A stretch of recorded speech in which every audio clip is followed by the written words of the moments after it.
কাঁচা আর পাকা আম, আর হচ্ছে কাসন, আর বিট নুন, আর হচ্ছে লঙ্কা, কাঁচা লঙ্কা।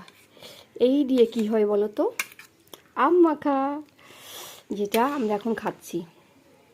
আর আমার না মানে কাঁচা আমের মধ্যে পাকা আম দিলেও কিন্তু খুব সুন্দর লাগে। ও ভুলে গেছি, একটু চিনিও দিয়েছি, সেই টেস্ট।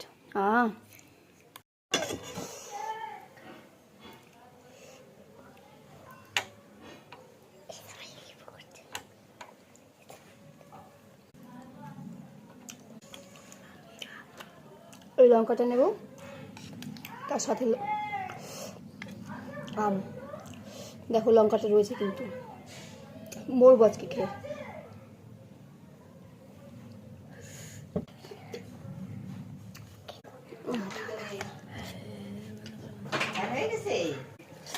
আরেকবার